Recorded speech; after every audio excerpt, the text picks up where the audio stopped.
Hola, saludos amiguitos y bienvenidos a las videocríticas de Tai. Vamos con la segunda película del ciclo de cine, películas con nombre de lugar o en un lugar de la Mancha de cuyo nombre no quiero acordarme.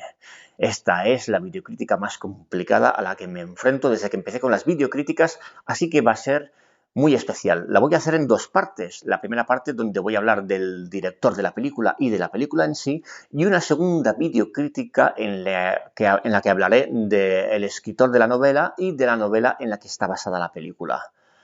Permitidme que en esta ocasión utilice guión porque es una película polaca y memorizar el nombre de la gente que ha participado en esta película me ha sido completamente imposible e incluso teniendo el guión es complicado pronunciar los nombres de la gente que interviene. Hoy vamos a hablar de la película Recopis Jana Legioni w Zaragoza, el manuscrito encontrado en Zaragoza, una película de Wojciech Jerzy-Has. Es del año 1965, dura 180 minutos, es en blanco y negro y está producida por Zespol Filmowy Camera.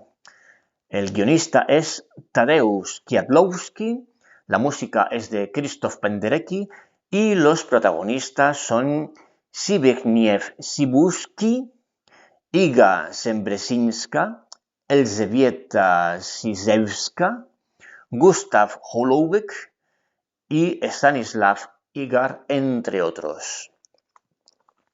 Es una película que la podríamos encuadrar en el género de cine fantástico con toques surrealistas.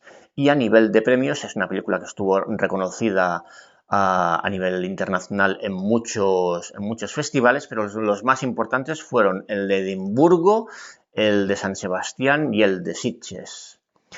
Y ahora, como siempre, vamos a hablar un poco del director, Wojciech Jerzy-Has.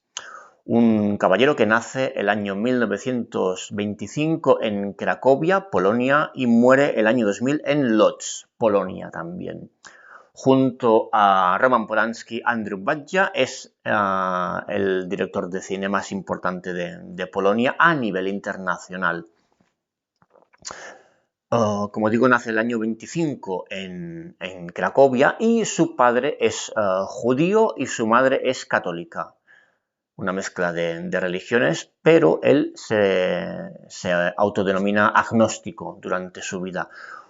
No conozco muchos datos sobre su biografía y algunos hay que leerlos entre líneas, como hay que leer entre líneas que sea un polaco de origen judío que vive durante la época de la invasión nazi y que, no sé el por qué, no termina en un campo de concentración y consigue dedicarse a sus estudios, llegando, bueno, estudia comercio y más adelante estudia en la Escuela de Bellas Artes de Cracovia, donde se hace compañero de Andrzej Wajda allí, y ambos estudian también juntos en la primera escuela de cinematografía de Polonia. Y luego, más adelante, también consigue sobrevivir de forma bastante, parece ser, de forma bastante simple o sencilla a la invasión comunista de Polonia. Invasión comunista, bueno, es la invasión de Rusia, la ocupación rusa de Polonia. No tiene problemas aparentemente con los nazis y tampoco con los comunistas. De joven estudia Bellas Artes y con la época comunista ya trabaja en el mundo del cine y su producción es amplia durante toda su vida. Rueda 13 películas más o menos de lo que es ficción y rueda también 13, bueno, una mezcla entre cortometrajes, 13 cortometrajes, bueno, una mezcla de varios géneros, de cortometrajes y de documentales educativos. De esto rueda 13, una mezcla. Documentales educativos con títulos tan sugerentes como Control centralizado de la producción. Ya veis, marxismo a tope. Y junto al manuscrito encontrado en Zaragoza, su obra más importante es El sanatorio de la clepsidra, que es también una adaptación literaria y que también es una película bastante importante. Y hasta aquí más o menos la biografía del director, Wojciech Jerzy. Y ahora vamos a hablar ya de la película, que excusadme si me pierdo un poco porque es complicado. Es complicado hablar de la película y de la novela en la que está basada. La película es la adaptación de una novela que se llama El manuscrito encontrado en Zaragoza. Aquí la tengo, El manuscrito encontrado en Zaragoza, un tochazo de 850 páginas. Por lo tanto, es, como veis, ya os podéis imaginar desde un principio, una novela difícil de llevar a la pantalla. Sin embargo, la película lo hace bastante bien. Es un libro complicado porque tiene la estructura de muñecas rusas. Es decir, el narrador explica su historia, pero además cuando habla de algún personaje que se encuentra, este personaje a su vez cuenta su historia. Y dentro de su historia habla de otra persona que empieza a contar su historia. Es decir, tenemos una historia dentro de una historia, dentro de una historia, dentro de una historia, más o menos. Y luego, cuando termina la historia más pequeña, digamos, pues el narrador vuelve hacia atrás, vuelve hacia atrás, vuelve hacia atrás. Y no solamente contentos con esto, además hay intersecciones entre las historias secundarias y las primarias. Os habéis perdido, ¿no? Es complicado, es complicadísimo. El libro, ya digo, es complejo de explicar. Pero en la película, curiosamente, se consigue entender mejor porque lo hacemos de una forma más visual. A lo mejor se necesitaría un esquema, ¿no? Para explicarlo de forma mejor. Además, la película tiene una estructura circular porque empieza con un personaje que se encuentra el manuscrito en Zaragoza y al final, bueno, entonces ese manuscrito explica la historia de una persona y al final de la película ese personaje deja en Zaragoza el manuscrito. Por lo tanto, el personaje no principal, pero el personaje que nos introduce la historia, se encuentra un libro, se encuentra un manuscrito que explica la historia de una persona y esa persona al final se deja un libro en una taberna y es el libro que origina la película. Qué complicado, qué complicado. Bueno, El manuscrito encontrado en Zaragoza es además también una novela que tiene una historia tras de sí complejísima porque sufrió un montón de ediciones. Es la obra de toda una vida de su escritor Jan Potocki. Jan Potocki es un conde polaco que nace a finales del siglo XVIII y muere a principios del XIX, muere con la edad de 54 años, suicidándose. Y este libro es el resultado es la obra de toda una vida. Pero no la hace del tirón, la va haciendo, digamos, como por partes. El libro está muy influenciado por Las Mil y una Noches, el Decamerón y los cuentos de Canterbury. Y también un poco, aunque no de forma tan declarada, por el Quijote. Bueno, pues todos esos libros están escritos de la misma manera, más o menos. El Decamerón también tiene forma de muñecas rusas.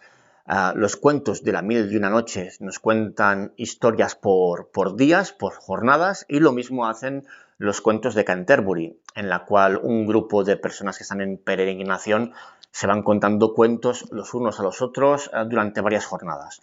Pues bueno, este es un libro que tiene básicamente dos partes. Básicamente, la película lo que hace es adaptar la primera parte, la más fantástica, la que se centra más en lo que es la novela gótica, la novela de corte fantástico donde aparecen fantasmas, vampiros, maldiciones.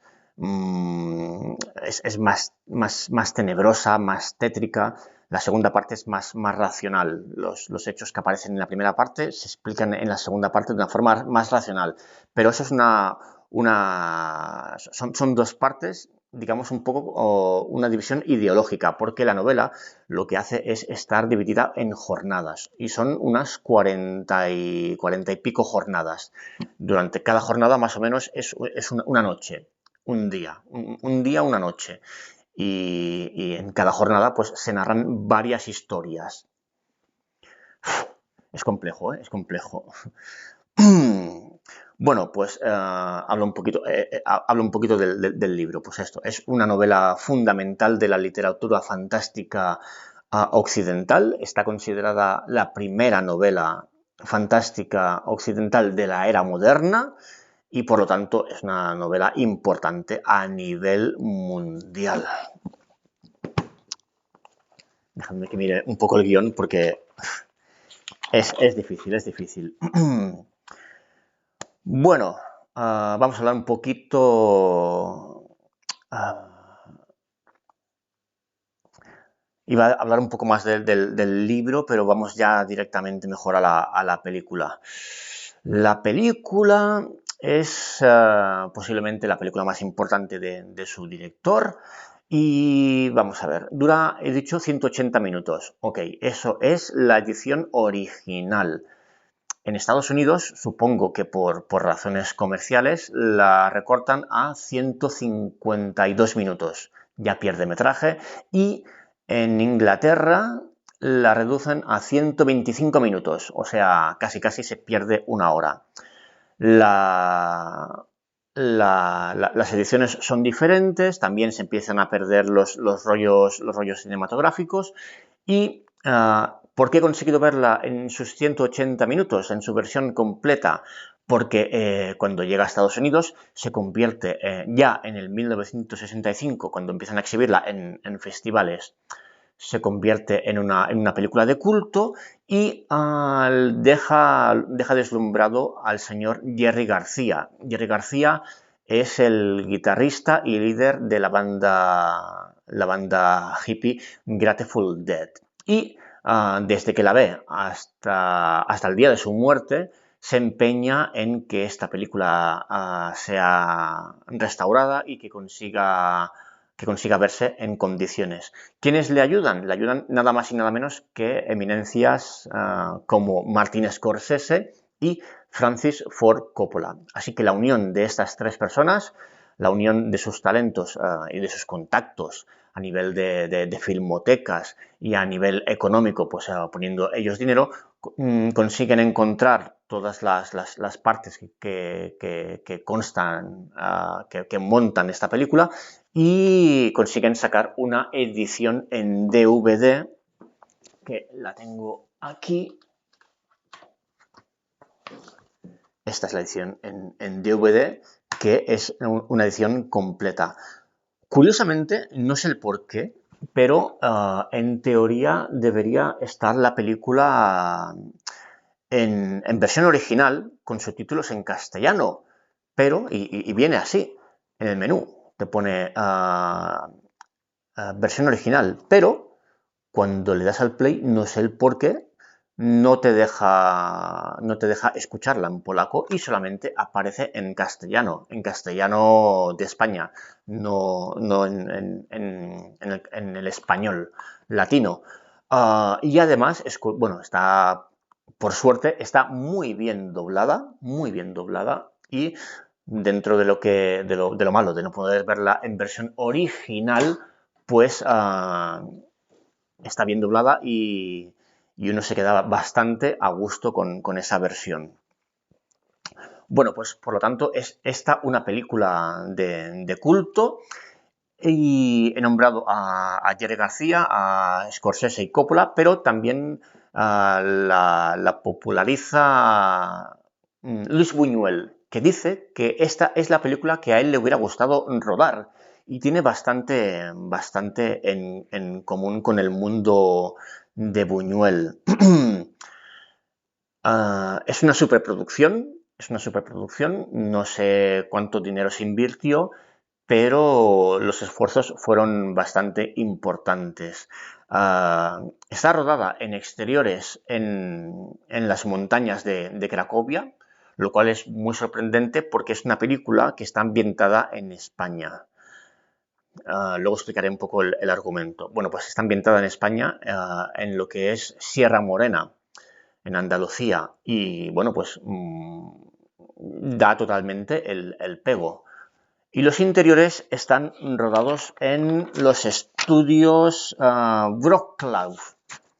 Y esta película es una obra maestra. Es la conclusión, bueno, la conclusión a la que llegan todos los críticos. Es una obra maestra y a nivel de público, pues bueno, no es una película que esté hecha para las masas, pero cualquier persona que tenga sensibilidad cinéfila se verá, creo que muy satisfecho con un visionado de esta película. Como digo, es una superproducción. La película es una exhibición de decorados, de exteriores, de decorados interiores, de vestuario, y los actores son muy buenos actores, excepto, curiosamente, tal vez el protagonista al cual apodaban el James Dean polaco. Bueno, pues todos los personajes que aparecen están realmente bien. Y digo que también es una obra maestra porque además de que como película funciona muy bien, es una adaptación muy fiel de un libro extremadamente complicado de llevar a la pantalla por su estructura.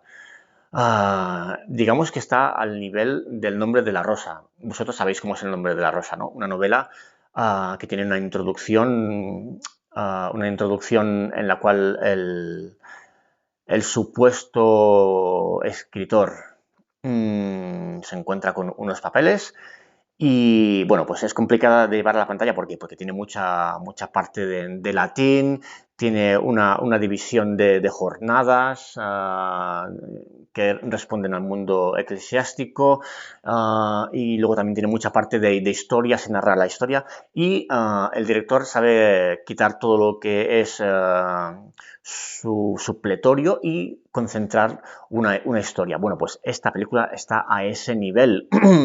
Consigue ser una adaptación fiel y adaptar muy bien de forma bastante literal la novela y quitando lo que no es importante. Por lo tanto, funciona bien como película y como adaptación literaria. Muy bien en ambos terrenos. ¿Qué más? ¿Qué más hay que destacar? A nivel musical, Krzysztof Penderecki. Bueno, un momento, antes de entrar en la música. La película también como objeto de culto. En el momento de su estreno, en los años 60, el mundo estaba dividido en dos bloques. El bloque occidental, el bloque occidental capitalista y el mundo del bloque comunista y comunista. El mundo de la esfera de influencia rusa. Bueno, pues en todo el bloque del este lo que primaba, lo que funcionaba era el cine social, político, costumbrista, la vida real, dejaos de ciencia ficción y dejaos de mundos fantásticos y hay que centrarse en lo que es la producción y el sistema comunista, etcétera, etcétera. Aún así, hay grandes obras del cine fantástico de ese bloque. Gente como Janis Baumacher o, por ejemplo, Stanislav Lem, las novelas de Stanislav Lem que se llevan al cine. Y esta es una película de cine fantástico que en Polonia está mirada un poco por encima del hombro por la gente que hace cine en ese momento, porque se llevan las películas de denuncia social, las películas costumbristas y las películas también nacionalistas, antes de que haya la invasión rusa de mano dura, porque en 1968 es la primavera de Praga, que es la respuesta a, a la presión militar rusa. Por lo tanto, el nacionalismo estaba ligeramente exacerbado.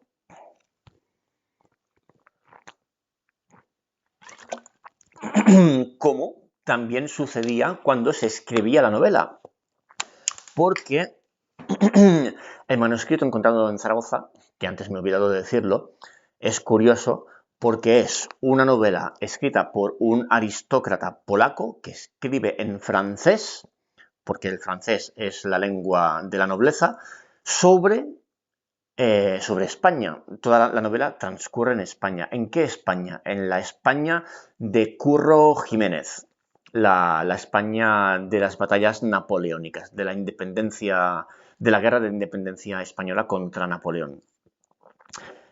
Y ahora es el momento, creo, que estoy un poco perdido ya, en este mare magnum de datos, de hablar un poco del argumento. El manuscrito encontrado en Zaragoza es un manuscrito encontrado en Zaragoza por un soldado francés de las tropas napoleónicas y empieza a leerlo, aparece solamente al principio este soldado, empieza a leerlo y lo que se encuentra es que casi todo el libro nos explica la historia de Alfonso Alfonso van Woerden, que también a su vez es el hijo de un noble. Este Alfonso se encuentra en Andalucía y ha sido nombrado capitán de la Guardia Valona por Felipe V. Y para oficializar ese nombramiento tiene que irse desde Andalucía, donde está, a la corte que está en Madrid. Y entonces lo que quiere hacer es desplazarse de un sitio al otro. Por lo tanto, es una novela que nos explica la historia de este Alfonso y es una novela de viajes, porque es un trayecto. Y además es una novela de folclore. Bueno, pues es una novela de viajes, de folclore, pero lo que hace es explicar lo que le sucede en el camino. Es una novela de viajes que podría ser una novela de aventuras y ya está, porque es la España de los bandoleros, de las tabernas, de los pistoleros, de los duelos a espada, de las majas de Goya, pero su viaje a su vez es iniciático. La novela, el manuscrito, es que estoy sobresaturado, sobresaturado por los datos y por todos los hilos que aparecen. Bueno, la novela a su vez es una novela cabalística, porque Jan Potocki, es que va todo entrelazado. La novela es a su vez también una especie de viaje iniciático porque Jan Potocki estuvo en contacto durante su vida con gente de la masonería, con los Rosacruces y con gente de la Cábala. Y la novela pues es a su vez también una especie de manual de contenidos esotéricos de ambas tendencias. Esto de los Rosacruces, masones y y gente estudiosos de la Cábala. Y la película, pues, también refleja un tanto eso. Es un viaje de Alfonso desde Andalucía a la corte de Felipe V, donde le suceden aventuras y, a su vez, es iniciado saberes ocultos, que lo transforman interiormente. y no sé muy bien por dónde seguir, es complicado. Bueno, pues la película nos narra excelentemente ese viaje. Y además, a su vez, pues lo que hace muy bien es explicar sobre todo lo que es la estructura de las muñecas rusas, porque al verlo visual lo vemos mucho mejor, lo entendemos mucho mejor. Y tanto el libro como la película, he dicho al principio que es una película de cine fantástico con toques surrealistas. Bueno, pues también tiene elementos de la picaresca española, de la picaresca de Quevedo, de la picaresca de los entremeses de Cervantes, y Cervantes influye a través del Quijote. ¿Por qué? Porque el Quijote es una novela que se supone que se escribe con la traducción de unos documentos que escribió un tal Cide Hamete Benengeli. Bueno, pues la película es unos documentos que se encuentra un señor, un soldado, unos documentos encontrados que explican la historia de otra persona. Y en esta mezcolanza tremenda, pues hay esto, pues esoterismo, cábala, es un viaje iniciático, donde también parece ser que se explica un poco si no la piedra filosofal, pues hay un personaje que está empeñado en hacer tinta durante toda su vida. Su misión en la vida es hacer tinta y esa tinta tiene que ser perfecta y parece que es una especie de metáfora sobre lo que es la piedra filosofal, sobre la utilización de elementos químicos para conseguir el oro y también la inmortalidad. Y hay un personaje en el libro que explica el origen del universo, un geómetra que aparece también en la película. Y entonces la película es una mezcla de todo. Y tiene momentos en los que la lógica se pierde un poco.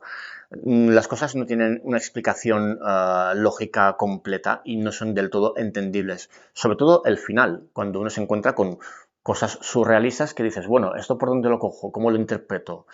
Y queda un poco como en el aire. El espectador tiene que hacerse su idea. ¿Y qué más me dejo ya? Pues algo me dejo. La película tiene toques de la picaresca española y a la vez es bastante... Bueno, el libro también lo es. Las dos. El libro y la película son bastante... El libro más. Son bastante eróticos. La película es erótica. Todas las mujeres que aparecen son muy hermosas y van vestidas de forma muy provocativa, mostrando su cuerpo todo lo que pueden, también para la época, 1965 y una película polaca. Y las señoritas lucen escotes al límite de la imaginación. Son todas ellas provocativas y seductoras. Llevan a los caballeros por el camino de la locura. Y también hay cosas que son prohibidas como el incesto. Zoofilia no hay, pero poco le falta. Y necrofilia, pues por ahí andamos también. Y como último, quiero hablar un poquito de la música. La música que la hace Krzysztof Penderecki es uno de los músicos vanguardistas más importantes del siglo XX. Le pone, por ejemplo, la música a películas de... Bueno, sus obras aparecen en películas de Kubrick, especialmente destacable en El Resplandor, porque es una música atonal y es una música que provoca sensaciones extrañas, pero en esta película se centra más un poco en lo que es la música clásica. Las películas de aventuras en general, hoy en día estamos acostumbrados a que sean con música sinfónica, al estilo John Williams o Jerry Goldsmith, pero en esta película lo que se hace es utilizar música clásica, música también de tipo folclórico, con la guitarra española, que en la novela también aparece. Es una novela de viajes también. Y curiosamente, también la película tiene toques de música electrónica. Aunque no puede decirse que hayan momentos de electrónica, sí que hay pequeñas pinceladas de música electrónica que producen como efectos de sonido, tal como por ejemplo concebimos los dibujos animados, lo que son las onomatopeyas, cuando Tom y Jerry corren y hacen ese ruido al empezar a correr, o cuando se dan un porrazo y suena, pues la electrónica se utiliza sobre todo en ese sentido, en remarcar algunas acciones, cuando se sube a un caballo o cuando uno se pega un susto, pues hay música clásica, guitarra española tocando, acercándose al flamenco y electrónica. Y excusadme si esta videocrítica es un tanto indigesta, complicada y enrevesada, porque la película no lo es tanto, pero es que el libro en el que se origina sí. Y la cantidad de datos que creo que eran como mínimo importantes a remarcar, un poco por encima, pues es ingente. Espero que os haya sido un poco útil esta videocrítica. Y la película, como digo, es una obra maestra y yo no lo confirmo y remarco, pero que yo estoy de acuerdo con ello. Es una película fantástica, fabulosa y ya digo, no es para todos los públicos porque no todo el mundo puede ver películas así, pero sí que considero que es muy importante o que es importante que la vea gente que sea cinéfila. Si eres cinéfilo de verdad, capaz de ver un poco de todo y tienes intereses en conocer el cine africano, sudamericano, europeo, de diferentes épocas, si eres capaz de ver cine mudo y cine diferente al cine americano comercial, que es lo que predomina en el mundo generalmente, pues entonces esta película te la recomiendo total, completa y absolutamente. Muchas gracias por vuestro visionado y hasta la siguiente videocrítica, amiguitos, donde volveré e intentaré hilar mejor lo que es el libro y la vida de Jan Potocki, el escritor.